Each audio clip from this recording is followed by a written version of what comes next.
উন্নয়নের কাজে বাধা বরদাস্ত করা হবে না, প্রয়োজনে আইনগত ব্যবস্থা নেওয়া হবে, এমনটাই হুঁশিয়ারি দিলেন mayor Dipak Majumdar. Smart city প্রকল্পে রাজধানীতে যে কভার ড্রেন নির্মাণের কাজ চলছে তা পরিদর্শনে বেরিয়ে একথা জানালেন মেয়র তথা বিধায়ক দীপক মজুমদার। রাজধানীর আইজিএম চৌমুহনী থেকে আরএমএস চৌমুহনী পর্যন্ত এবং রামনগর এলাকায় কভার ড্রেন নির্মাণের কাজ পরিদর্শন করেন তিনি। মেয়র জানান, যতই প্রভাবশালী ব্যক্তি হোক না কেন, উন্নয়নমূলক কাজে বাধা দান বরদাস্ত একেবারেই করা হবে না। তিনি আরো জানিয়ে দেন, কিছু কিছু জায়গায় কাজে বাধা দেওয়ার অভিযোগ পেয়েছেন, প্রয়োজনে এই ক্ষেত্রে আইন অনুযায়ী ব্যবস্থা গ্রহণ করা হবে। তিনি জানান, প্রাক্তন মুখ্যমন্ত্রী সমীর রঞ্জন বর্মন তার বাড়ির সামনে ড্রেন নির্মাণে বাধা দিয়েছেন। গত দুদিন ধরে ড্রেন নির্মাণ বন্ধ। খবর পেয়ে পুর কমিশনার তথা জেলা শাসক ডাক্তার বিশাল কুমারকে সঙ্গে নিয়ে ড্রেনের কাজ দেখতে বেরিয়ে পড়েন তিনি। উন্নয়নমূলক কাজে সকলের সহযোগিতা চেয়েছেন মেয়র।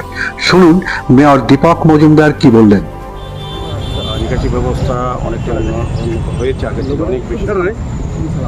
বৃষ্টি জমানো জলকে রিলিজ করার জন্য আমাদের লিমিটেড, আগরতলা পৌর নিগম, নগরায়ণ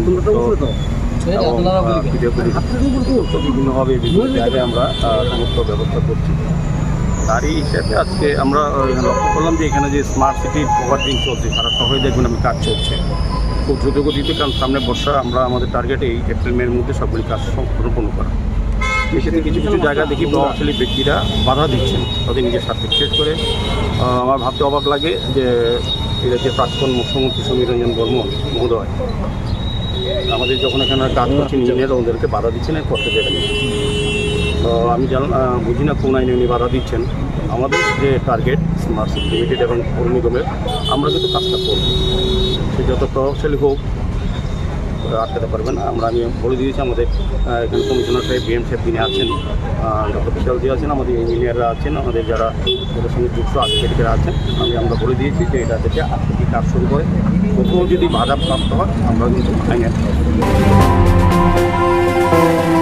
কমার্সের সামনে কভার ড্রেনের কাজে বাধা দেওয়া হয়।